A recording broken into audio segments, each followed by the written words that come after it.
எழுதின சுவிசேஷம் 6ஆம் அதிகாரம் 48 முதல் இங்கே ஒரு சம்பவம் சொல்லப்பட்டிருக்கிறது. இன்று நான் கர்த்தருடைய பந்தியை குறித்து உங்களிடத்திலே சில தியானங்களை நான் சொல்ல இந்த காலை நேரத்திலே கர்த்தரால் நான் ஏவப்படுகிறேன். இன்று எல்லா கிறிஸ்தவர்களுக்கும் ஒரு மிகப்பெரிய ஒரு நாள். இன்று பெரிய வியாழன், கட்டளை வியாழன் அப்படின்னு சொல்லுவாங்க. எல்லாருக்கும் இது ஒரு மிகப்பெரிய ஒரு நாள். இன்று தான் இரவு விருந்து ஆண்டவர் ஆயத்தப்படுத்தி இன்று சீஷர்களுக்கு அப்பத்தையும் திராட்சை ரசத்தையும் அவர் பகிர்ந்து கொடுத்தார். இந்த சத்தியத்தை இந்த காலை நேரத்தில் உங்களோடு நான் பேசுவதில் நான் கர்த்தருக்குள்ளே நான் மகிழ்ச்சி அடைகிறேன். எனக்கு ரொம்ப ரொம்ப பிடிச்ச சப்ஜெக்ட்னா அது இந்த வேதாகம சத்தியங்கள் தான் எனக்கு ரொம்ப பிடிக்கும். கர்த்தருடைய சரீரம், அவருடைய இரத்தம். யோவான் எழுதின சுவிசேஷம் 6ஆம் அதிகாரம் 48 முதல் நான் வாசிக்கிறேன். ஜீவ அப்பம் நானே. உங்கள் பிதாக்கள் வனாந்திரத்திலே மன்னாவை புசித்திருந்தும் மரித்தார்கள்.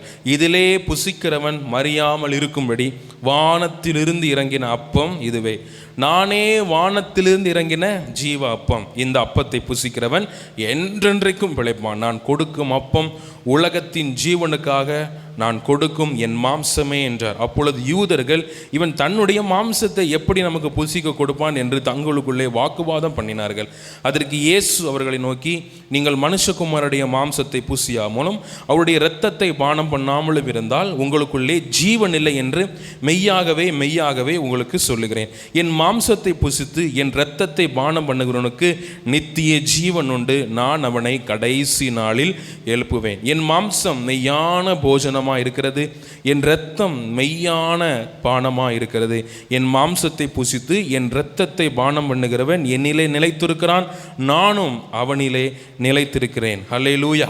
இந்த வசனத்தில் நாம் வாசிக்கிறோம், கர்த்தருடைய சரீரத்தை குறித்தும் அவருடைய இரத்தத்தை குறித்தும் இங்கே திட்டவட்டமாய் சொல்லப்பட்டிருக்கிறது. ஹல்லேலூயா. எத்தனை பேருக்கு ரொம்ப இது ஆசீர்வாதமாக இந்த நாட்களிலே இருக்க போகிறது என்று எனக்கு தெரியலை. ஆண்டவருடைய இரத்தம் சகல உலகத்தின் பாவத்தை சுமந்து தீர்க்கக்கூடிய வல்லமையுள்ள இரத்தம். குறிப்பாக கர்த்தருடைய பந்தி என்பது மிகவும் கனத்திற்குரிய ஒன்று, எல்லாராலும் போற்றப்படக்கூடிய ஒன்று, மிகவும் பலமுள்ள ஒன்று. ஆமேன். இன்னைக்கு நம்ம சாதாரணமாக உணவு சாப்பிட்றோம், அதை விட 1000 மடங்கு பரிசுத்தம் உள்ளது கர்த்தருடைய பந்தி. அதனால தான் ஒவ்வொரு வாரமும் ஒவ்வொரு மாதங்களும் சொல்கிறோம், குடும்பமாக என்ன பண்ணுங்க, கர்த்தருடைய பந்தியில் நீங்கள் பங்கு பெறுங்கள் என்று சொல்லி உங்களை வற்புறுத்தி அழைக்கிறது எதற்குனா இதனுடைய மேன்மை மகத்துவம் பெரியது. ஆமேன். நீங்கள் கர்த்தருடைய பந்தியை புசிக்கும் பொழுது அவருடைய சரீரத்தோடு உங்களுக்கு ஒரு ஐக்கியம் உண்டாகுகிறது. ஆமேன். ஒருவேளை நீங்கள் விஷுவலாக உங்கள் கண்களெல்லாம் நீங்கள் பார்க்க முடியாது, ஆனால் ஆவிக்குரிய பிரகாரமாய் நீங்கள் பார்க்கும் பொழுது அவருடைய சரீரத்தையும் இரத்தத்தையும் நீங்கள் புசிக்கும் பொழுது அவருடைய மாம்சமும் உங்களுடைய மாம்சமும் ஒன்றாக இணைக்கப்படுகிறது. ஆமேன்.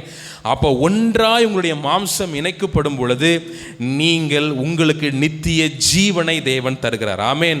நாம் மரித்து போனாலும் அவர் நித்திய ஜீவனுள்ள ஒரு மாம்சத்தை புசித்ததன் காரணமாக, அதை உட்கொண்டதன் காரணமாக அந்த அப்பம் நமக்கு நித்திய ஜீவனை கொண்டு வருகிறது. இந்த ரகசியம் நிறைய பேருக்கு தெரியாது. நம்ம சாதாரணமாக நிறைய பேர் சும்மா பைபிள் படிப்பாங்க, ஜெபம் பண்ணுவாங்க, ஆனால் ஞானஸ்நானம் எடுக்க சொன்னால் என்ன பண்ண மாட்டாங்க, எடுக்க மாட்டாங்க. கர்த்தருடைய பந்தியில் பங்கு பெறுக சொன்னால் என்ன பண்ண மாட்டாங்க. ஆனால் யோவானில் நம்ம வாசித்தபடி அவருடைய இரத்தத்தை புசித்து மாம்சத்தை நம்ம சாப்பிடலை அப்படின்னா அவரோட என்ன இல்லை, நமக்கு பங்கே கிடையாது. நமக்குள்ள என்னவும் இல்லை, ஜீவனும் இல்லை. இதை நம்ம சாப்பிடும் பொழுது ஒரு ஜீவன் வருகிறது. நம்முடைய வாழ்க்கையில் இழந்து போன எல்லா காரியத்திலையும் ஒரு புத்துயிர் பெறுகிற நிறைய பேர்கிட்ட நான் சாட்சிகளை நான் கேட்டிருக்கிறேன். நிறைய பேருக்கு தீராத பலவீனங்கள் இருக்கும், பொல்லாத பிசாசின் கட்டுகள் இருக்கும். அப்போ அவங்க ஞானஸ்நானம் எடுத்து இந்த கர்த்தருடைய பந்தியில் அவங்க பங்கு பெறும் பொழுது ஒரு நித்தியமான ஒரு பலனை அவங்க சாட்சியாக சொன்னதை நான் கேட்டிருக்கேன். எனக்கு ஒரு புதிய பலன் வந்துச்சு பிரதர். இதை நான் ரத்தத்தையும் இந்த சரீரத்தையும் சாப்பிட்டதற்கு பிற என்னுடைய வாழ்க்கையில் ஒரு பெரிய மாற்றத்தை நான் உணர்ந்தேன் அப்படின்னு சொல்லுவாங்க. ரீசெண்டாக ஒரு சகோதரிக்கு நம்ம ஞானஸ்தானம் கொடுத்தோம், நம்ம ஏற்கனவே சொல்லியிருக்கோம். அவங்க ஞானஸ்தானம் கொடுத்த பிறகு சொன்னாங்க, இன்னைக்கு நான் ஞானஸ்தானம் எடுத்ததுனால எனக்கு உள்ள ஒரு பெரிய ஒரு சமாதானம். நான் நாளைக்கு மரிச்சு போனாலும் எனக்கு ஒரு நம்பிக்கை இருக்குது. நான் எங்கே போய் நிற்பேன்? பரலோக ராஜ்யத்தில் போய் நிற்பேன். இந்த இரத்தமும் சரீரமும் நம்மை பரலோக ராஜ்யத்திலே கொண்டு போய் சேர்க்கும். லூக்கால இதை குறித்து அழகா இதை சொல்லியிருப்பாங்க. லூக்கா எழுதின சுவிசேஷத்தை நான் வாசிக்கும் பொழுது ஒரே நிமிஷம் நான் எடுத்துக்கிறேன்.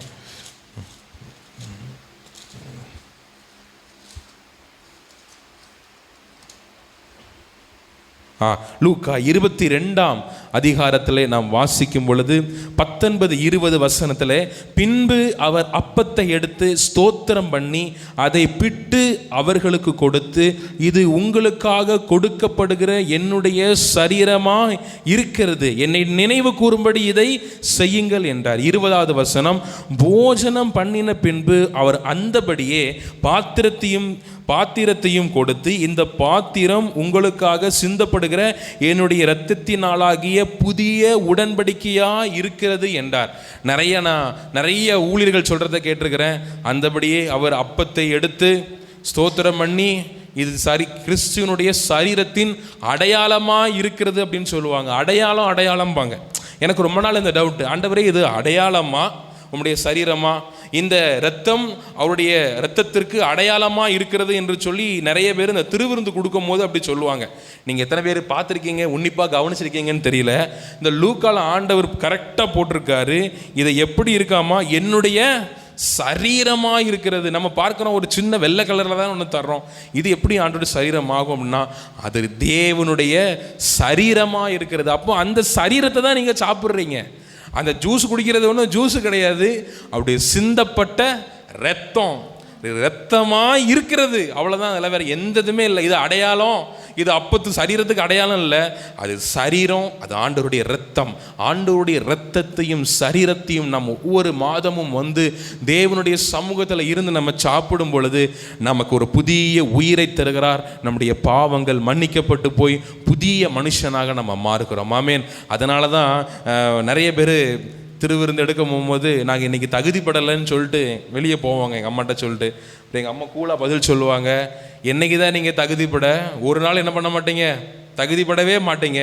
இன்னைக்கு ஜோம் பண்ணி என்ன பண்ணுங்க, திருவிருந்தில் பங்கு பெறுங்க, கர்த்தர் என்ன பண்ணுவார், உங்களை தகுதிப்படுத்துவார்னு சொல்லி. அப்புறம் நிறைய பேர் உள்ளே போய் ஜோம் பண்ணி எடுப்பாங்க. ஏன்னா சத்துருக்கு இது ரொம்ப பிடிக்கவே பிடிக்காது.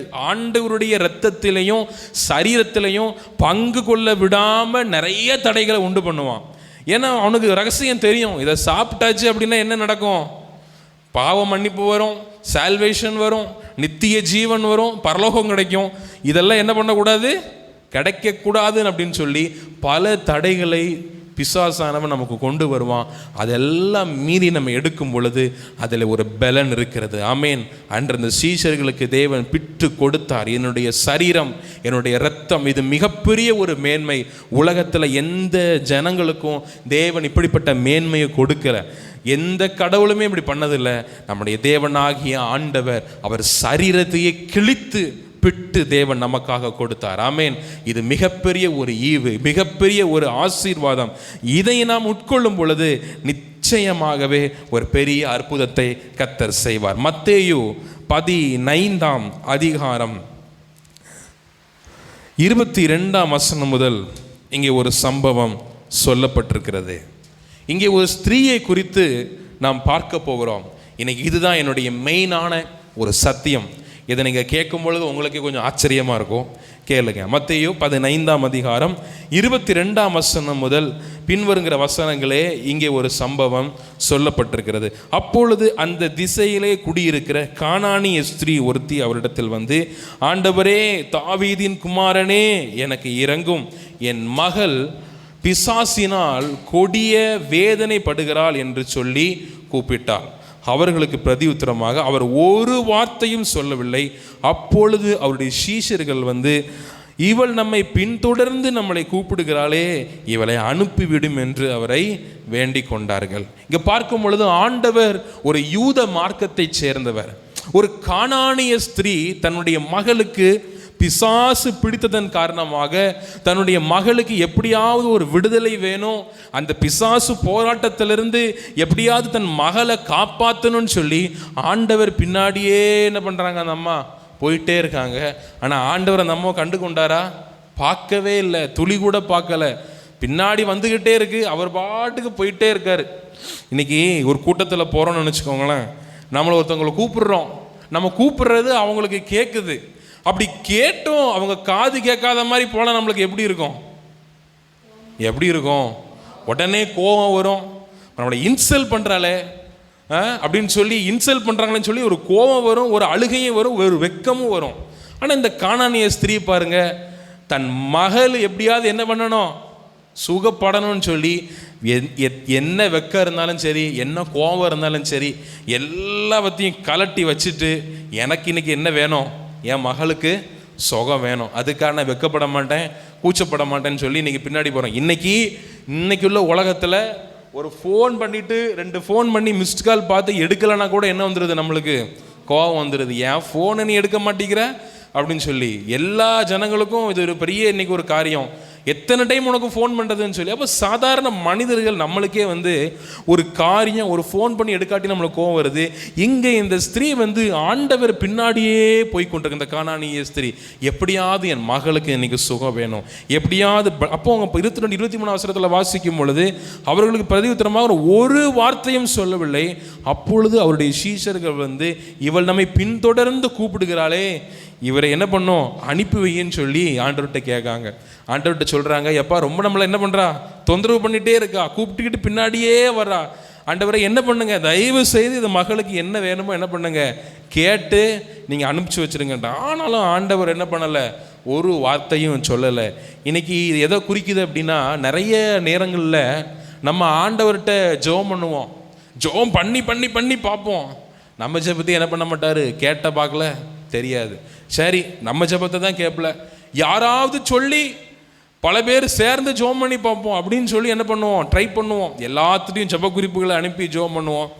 ஆனால் அவங்களும் ஜெபம் பண்ணாங்கன்னா ஆண்டவர் அதுக்கும் என்ன பண்ண மாட்டார், செவி கொடுக்காம அவர் பாட்டுக்கு போய்கிட்டே இருக்கார். எத்தனை பேருடைய வாழ்க்கையில் அது நடக்குது? உங்களுடைய வாழ்க்கையில் உங்களுடைய ஜெபங்கள் எல்லாம் டிலே ஆகி பிரதர், நான் ஜெபம் பண்ணாலும் நடக்க மாட்டேங்கி, நான் கூப்பிட்டாலும் திரும்பி பார்க்க மாட்டேங்காரு, எனக்காக ஒருத்தவங்க ரெக்கமெண்ட் பண்ணாலும் அதையும் என்ன பண்ண மாட்டேங்காரு, இப்படி பார்க்காம போறாரேன்னு சொல்லி பல நேரத்தில் நம்மளுக்கு கவலைகள் துன்பங்கள் வருது. அதுக்கு 24 வாசிக்கும் பொழுது அவர் சத்தம் கட்டாமல் போயிருக்கலாம். சரி, நான் உனக்கு அற்புதம் செஞ்சாலும் செய்யாட்டியும் பரவாயில்ல. அதுக்கு அவர் ஒரு டைலாக் அடிக்கிறார் பாருங்க 24 வசனத்தில். அதற்கு அவர், காணாமற் போன ஆடுகளாகிய இஸ்ரவேல் வீட்டாருக்கு அனுப்பப்பட்டேனே என்று மற்றபடி அல்ல என்றார். அதுக்கு ஆண்டவர் சொல்றாரு, நான் உனக்கு அற்புதம் செய்ய வரல, நான் என் சொந்த ஜனங்கள் காணாமல் போயிட்டாங்க யூதர்கள், அவர்களை மீட்டெடுக்க தான் வந்திருக்கேனே தவிர நான் உனக்கு அற்புதம் செய்ய வரல அப்படிங்கிறாரு. இப்போ ஒருத்தங்க நமக்கு கூப்பிட்டு காது கேட்காம போனால் கூட பரவாயில்ல, திரும்பி நம்மளுக்கு இங்கே பாரு, உனக்கெல்லாம் நான் செய்ய முடியாது, எனக்கு செய்யறதுக்கு இந்த ஜனங்கள் தான் இருக்காங்க, நான் இவங்களுக்கு மாத்திரம் தான் செய்வேன், நான் என்ன பண்ண மாட்டேன், உனக்கு செய்ய மாட்டேன்னா நம்மளுக்கு எவ்வளோ கோபம் வரும். அதுக்கு அந்த மனுஷன் பேசாமே போயிருக்கலாமே அப்படின்னு நினைப்போம். ஆனாலும் இந்த அம்மா விடலை, என்ன பண்ணுது, ஆண்டவர்கிட்ட போராடுது. எப்படியாவது அந்த அம்மாவுக்கு என்ன வேணும், தன்னுடைய மகள் பலவீனமாக இருக்கிறாள், அந்த பலகீனப்பட்ட மகளுக்கு, அந்த பிசாசின் பிடியில் இருக்கிற மகளுக்கு ஒரு புதிய ஜீவன் வேணும்னு சொல்லி ஆண்டவர்கிட்ட போராடுது. நம்ம பார்க்கிறோம் 25, அவள் ஆண்டவரே எனக்கு உதவி செய்யும் என்று அவரை பணிந்து கொண்டாள். அவர் அவளை நோக்கி, பிள்ளைகளின் அப்பத்தை எடுத்து நாய்க்குட்டிகளுக்கு போடுகிறது நல்லதல்ல என்றார். அதற்கு அவள், மெய்தான் ஆண்டவரே, ஆகிலும் நாய்க்குட்டிகள் தங்கள் எஜமான்களின் மேஜையிலிருந்து விழும் துணிக்கைகளை தின்னுமே என்றார். அவள் ரொம்ப ரெக்வஸ்டாக கேட்குறா, எப்படியாவது என்ன பண்ணுங்க ஆண்டவரே, எனக்கு ஹெல்ப் பண்ணுங்க. இன்றைக்கி நம்முடைய வாழ்க்கையில் ஆண்டவர்கிட்ட சில காரியத்தை நம்ம ரொம்ப ரெக்வஸ்ட்டாக கேட்கும் பொழுது அவர் நிச்சயமாகவே அவர் செய்வார். ஆமேன். அவர் நம்ம ஒரு மனுஷன்ட்டே நம்ம போகும் பொழுது ரொம்ப ரெக்வஸ்ட் பண்ணி கேட்கும் போது என்ன செய்வார், ஐயோ இவ்வளோ தூரம் நம்மளை கெஞ்சிட்டாங்களே, எதுவுமே கொடுக்காம விட்டா ரொம்ப நம்மளுக்கு என்ன ஆயிரும், கேவலமாயிரும்னு சொல்லி அவங்களால முடிஞ்சதை செய்வாங்க. அதை காட்டிலும் வல்லமை உள்ள தேவன் நம்ம தேவன். ஆமேன். நம்ம பார்க்கும் பொழுது அந்த ஸ்திரீ, கானானிய ஸ்திரீ ஆண்டவர்கிட்ட ரொம்ப ரெக்வஸ்ட்டாக கேட்குறா, என்னதாவது எனக்கு என்ன பண்ணுங்க, எனக்கு உதவி செய்யுங்க அப்படின்ட்டு. அப்போ ஆண்டவர் சொல்கிறாரு, பிள்ளைகளின் அப்பத்தை எடுத்து நான் நாய்க்குட்டிகளுக்கு நான் போட மாட்டேன். அந்த கவர் சொல்கிறா, மேஜையின் கீழ் இருந்து விழும் துணிக்கைகளை தின்னுமே அப்படின்னு சொல்கிறேன். இது எதை குறிக்குது அப்படின்னா, பிள்ளைகளின் அப்பம். சொல்லுங்க பார்ப்போம், பிள்ளைகளின் அப்பம். அப்போ ஒரு அப்பம் என்பது டெய்லி என்ன பண்ணுவாங்க, ப்ரிப்பேர் பண்ணுவாங்க. புரிஞ்சுதா நான் சொல்கிறேன்? நல்லா கவனிங்க. ஒரு அப்பத்தை சாப்பிட்றதுக்கு டெய்லி ப்ரிப்பேர் பண்ணி என்ன பண்ணுவாங்க, மேஜையில் வைப்பாங்க. இன்றைக்கி எங்கள் அம்மா அப்பா இருக்காங்கன்னா, இன்றைக்கி உங்கள் பிள்ளைகளுக்கு நீங்கள் என்ன பண்ணுவீங்க, டெய்லி என்ன பண்ணுவீங்க, ஃபுட்டு ரெடி பண்ணுவீங்க. அதே போல் ஆண்டவரும் ஒவ்வொரு நாளும் உங்களுக்கு ஆகாரத்தை ரெடி பண்ணுறாரு. நேற்று வச்ச பழைய சாப்பாடல்ல, இன்றைக்கி ஒரு புதிய ஒரு ஆகாரத்தை உங்களுக்கு என்ன பண்ணுறாரு, அதை ரெடி பண்ணி அதை ரெடியாக வச்சுருக்காரு. அதை நீங்கள் யாருக்கு கொடுப்பீங்க, முதல்ல உங்கள் பிள்ளைங்களுக்கு தான் கொடுப்பீங்க. இப்போ தெருவில் யாராவது போகிறவங்க வந்து கேட்டாங்கன்னா என்ன சொல்லுவீங்க, ஏய் எனக்கு நான் சாப்பிடணும், என் பிள்ளை சாப்பிடணும், அதுக்கப்புறம் தான் என்ன பண்ணுவேன், உனக்கு தருவேன்னு சொல்லி நம்ம காமனான நம்ம கூட என்ன பண்ணுவோம், அப்படி தான் சொல்லுவோம். அதே தான் ஆண்டவர் சொல்லியிருக்காரு. இப்போ அவர் போஷண பந்தியில் இருக்கார். இந்த மகள் போய் கேட்குறா. அதுக்கு முதல்ல அவர் சொல்கிறார், முதல்ல பிள்ளைகள் திருப்தி அடையட்டும், அப்புறம் என்ன பண்ணுறேன், உனக்கு நான் தர்றேன், அப்புறம் பார்ப்போம் அப்படிங்கிறாரு. இந்த அம்மாவுக்கு அது கூட வெயிட் பண்ணக்கூடிய நேரம் இல்லை. ஏன்னா அவள் நிமிஷத்துக்கு நிமிஷம் தன் மகள் பிசாசினால் வேதனையினால் அவள் அங்கே அலக்களிக்கப்பட்டு கொண்டே இருக்கிறாள். அப்போ நாய்க்குட்டி மேஜையின் கீழிருந்து விழும் துணிக்கைகளை நாய்க்குட்டிகள் தின்னுமேன்னு சொல்லும் போது ஆண்டவருக்கு ரொம்ப இறக்கம் வந்துட்டு. அப்போ பிள்ளைகளின் அப்பம் என்பது டெய்லி உங்களுக்காக ரெடியாகக்கூடிய அப்பத்தை தேவன் மேஜையில் வைத்திருக்கிறார். ஆமேன். அனுதின அப்பத்தை வைத்திருக்கிறார். அதை எடுத்துக்கொள்வது உங்களுடைய கிருபை, அதை எடுத்துக்கொள்வது உங்களுடைய ஞானம். உங்களுக்கு என்ன வேணும், என்ன ஆசீர்வாதம் வேணும். இன்னைக்கு நம்ம ஒரு நாள் ஃப்ரிட்ஜில் வச்சதை மறுநாள் சாப்பிடுவோமா? இன்னைக்கு பல கூட்டம் அப்படி சாப்பிடுது, அப்புறம் நோய் இழுத்து வைக்குது. இன்னைக்கு நம்ம டெய்லி என்ன பண்ணுறோம், ஃபுட்டு ப்ரிப்பேர் பண்ணி டெய்லியும் நல்ல உணவுகளை சாப்பிட்றோம். அதே போல் டெய்லியும் என்ன பண்ணுறாரு ஆண்டவர், நல்ல நல்ல அப்பங்களை உங்களுக்காக வைத்திருக்கிறார். ஆமேன். அந்த அப்பத்தை ஆண்டவர் இடத்துல போய் எடுத்துக்கொள்வது உங்களுடைய திறமை, உங்களுடைய ஞானம். நீங்கள் எப்படி எடுப்பீங்களோ சரி, பாட்டு வழியாக எடுப்பீங்களா, துதி வழியாக எடுப்பீங்களா, அது உங்களுக்கு தேவன் கொடுத்த ஞானம். இந்த கானானிய ஸ்திரீ தன்னை தாழ்த்தி அதை பெற்றுக்கொண்டு அதுக்கு சொல்கிறா. நான் சொல்கிறேன், என்ன இப்படி சொல்லியிருக்கலாம், ஆண்டவரே உம்முடைய பிள்ளைகள் மேஜையில் வட்ட வட்டமாக பெரிய அப்பத்தை சாப்பிடட்டும், நல்லா சாப்பிடட்டும், நான் என்ன பண்ண மாட்டேன், தடையே பண்ண மாட்டேன். இன்னும் நீர் அப்பமும் கொடும், திராட்சை ரசமும் கொடும், என்னன்னாலும் கொடுத்துட்டு போகிறோம். ஆனால் எனக்கு அதில் ஒரு சின்ன ஒரு சின்ன ஒரு துண்டு மேஜையின் கீழே இருந்த துணிக்கையை மாத்திரம் என்ன பண்ணும், எனக்கு தாரும். அந்த கொஞ்சம் பலன், அந்த ஒரு கொஞ்சம் அவருடைய சரீரம். இது எதை குறிக்குது அப்படின்னா, மறைமுகமாக ஆண்டவருடைய சரீரத்தை குறிக்கிறது. ஹல்லேலூயா. அந்த கொஞ்ச சரீரம், நாம் உட்கொள்ளக்கூடிய அந்த கொஞ்ச சரீரம், அந்த சரீரத்திற்குள்ள என்ன இருக்கும், இரத்தமும் இருக்கும். அந்த கொஞ்ச இரத்தம், கொஞ்ச சரீரத்தை உட்கொள்ளும் பொழுது அந்த மகள் அங்கே வியாதியிலிருந்து விடுதலை பெறுகிறாள். ஆமேன். அதுதான் மறைமுகமாக ஆண்டவருடைய பந்தியை இங்கே குறிக்கிறது. அந்த கானானிய ஸ்திரீ அன்று தேவனுடைய சமூகத்தில் போய் நின்று அவள் போராடி அவளுடைய இரத்தத்தையும் அப்பத்தையும் வாங்கி அவள் புசித்த பொழுது அவளுடைய மகள் அங்கே விடுதலையாகிறாள். அவளை நோக்கி, பிள்ளைகளின் அப்பத்தை எடுத்து நாய்க்குட்டிகளுக்கு போடுகிறது நல்லதல்ல என்றார். அதற்கு அவள், மெய்தான் ஆண்டவரே, அவள் நாய்க்குட்டிகள் தங்கள் எஜமான்களின் மேஜையில் இருந்து விடும் துணிக்கைகளை தின்னுமே என்றாள். இயேசு அவளுக்கு பிரதியுத்தரமாக, ஸ்திரீயே, உன் விசுவாசம் பெரியது, நீ விரும்புகிறபடியே உனக்கு ஆக கிடவது என்றார். அந்நேரமே அவள் ஆரோக்கியமானாள். ஆமேன். இன்று நம்ம ஆண்டவர்கிட்ட கேட்க போகிறோம், ஆண்டவரே எனக்கு மேஜையின் கீழ் இருந்து விழும் துணிக்கை எனக்கு போதும். ஆமேன். அந்த ஒரு சொட்டு துணிக்கை, அந்த ஒரு சொட்டு இரத்தம், அந்த ஒரு சொட்டு அப்பம் உங்களுக்கு ஜீவனை கொண்டு வரும். தேவனுடைய சமூகத்தில் நீங்கள் அப்பத்தையும் மாம்சத்தையும் புசிக்கும் பொழுது மரித்து போய் பிசாசின் போராட்டத்தில் இருக்கிற எல்லா விதமான கட்டுகளில் இருந்து உங்களுக்கு தேவன் விடுதலை தருவார்.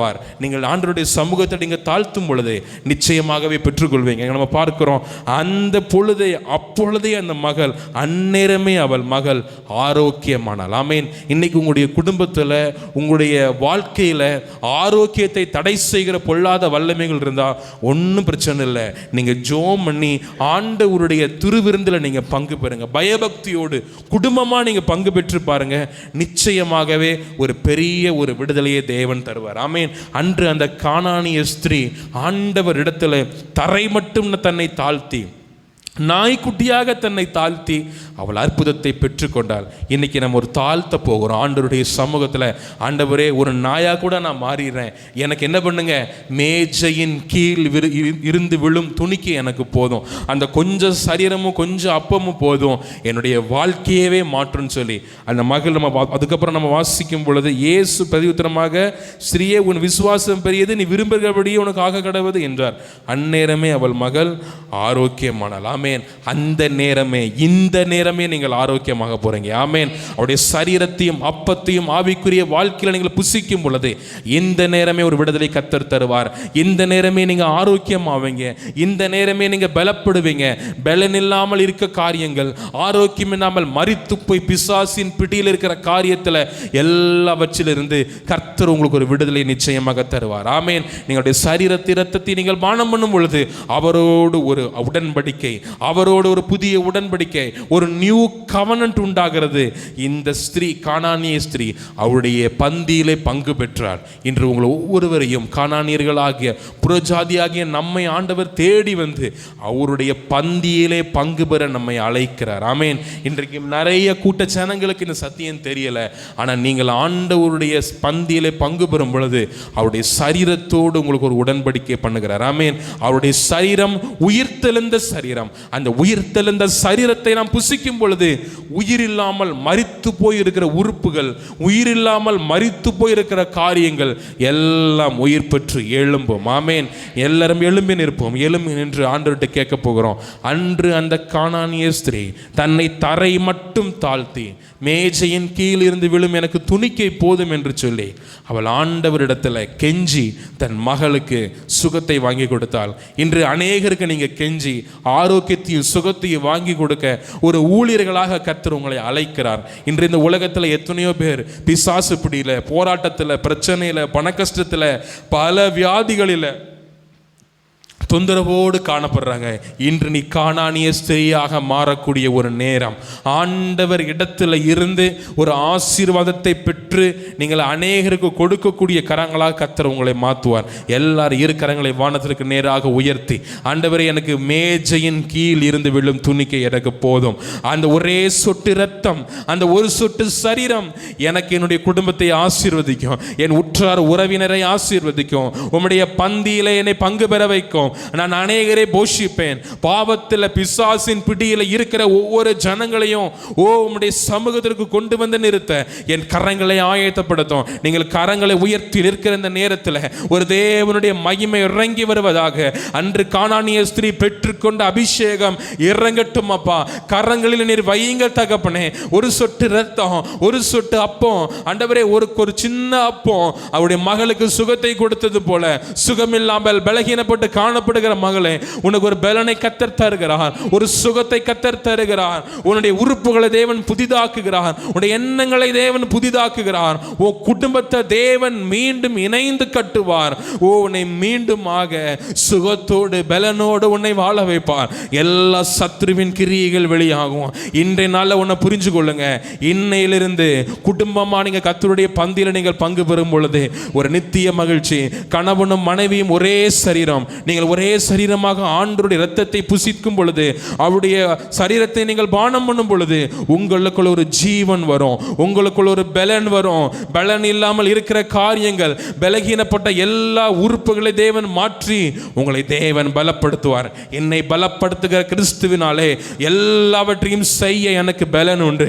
நம்முடைய தேவன் நமக்கு பலனை கொடுக்கிற தேவன், சத்துவத்தை கொடுக்கிற தேவன். அன்பின் ஆண்டவரே, நாங்கள் நன்றியோடு நாங்கள் துதிக்கிறோம். அன்று அந்த கானானிய ஸ்திரீ உம்மிடத்துல வந்து, உம்மிடத்துல தகப்பனே, உம்முடைய இரத்தத்தையும் அப்பத்தையும் பானம் பண்ணி சுகத்தை பெற்றுக்கொண்டது போல உம்முடைய சமூகத்தில் நாங்கள் இரத்தத்தையும் அப்பத்தையும் வாங்கி கொண்டு அதுக்குள்ள இருக்கிற ஆசீர்வாதங்களை பெற்றுக்கொள்ள எங்களுடைய மாம்ச சரீரத்தை பலப்படுத்தும். பலவீனமான எங்களுடைய சரீரத்தை பலமுள்ள சரீரமாக நீர் மாற்றும். பாவத்தில் இருக்கிற சரீரத்தை நீர் பரிசுத்தமுள்ள சரீரமாக நீர் மாற்றி நீர் ஆசீர்வதியும் தகப்பனே. பிசாசின் பிடியில, சத்ருவின் கிரியில, போராட்டங்களை சிக்கி தவிக்கிற ஒவ்வொரு ஜனங்களுடைய வாழ்க்கையில ஒரு விடுதலையை கொடுத்து நீங்க ஆசீர்வதிங்க ஆண்டவரே. மேஜையின் கீழ் இந்த துணிக்கை எங்களுக்கு போதும் அப்பா. நீர் எங்களுக்கு துணிக்கையை நீர் அனுப்பும். அதுவே எங்களுக்கு ஒரு நிறைவான ஒரு பலன். இந்த நிறைவான பலனை கொடுத்து இந்த காலை நேரத்தில் வந்திருக்கிற ஒவ்வொரு ஜனங்களையும் நீர் ஆசீர்வதியும், பொறுப்படுத்திக் கொள்ளும், வழிநடத்திக் கொள்ளும். பெரிய காரியங்களை செய்யும். நீர் மாத்திரம் மகிமைப்படும் மீட்பெறும் அருமை இரட்சகருமாய் இருக்கிற இயேசு கிறிஸ்துவின் மூலம் இந்த ஜெபங்களை ஏற்றுக்கொள்ளும் அன்பின் பரலோக பிதாவே, ஆமென். சேர்ந்து சொல்லுவோம். என் ஆத்துமாவே கர்த்தரை ஸ்தோத்திரி, கர்த்தர் செய்த சகல உபகாரங்களை மறவாதே. ஆமென், ஆமென். கர்த்தர் நல்லவர். கர்த்தர் தாமே உங்கள் ஒவ்வொருவரையும் ஆசீர்வதிப்பாராக. நாளை காலையில் 6 மணிக்கு ஆராதனை கிடையாது, 9 மணிக்கு குட் ஃப்ரைடே ஆராதனை. நீங்கள் சரியாக நேரத்திற்கு வாருங்கள். நாளை மாலை ஆராதனை உண்டு. ஈஸ்டர் ஆராதனை சரியாக காலை 6 மணிக்கு ஞாயிற்றுக்கிழமை நடைபெறும். பங்கு பெறுங்கள். கர்த்தர் தாமே உங்கள் ஒவ்வொருவரையும் ஆசீர்வதிப்பாராக. ஆமென்.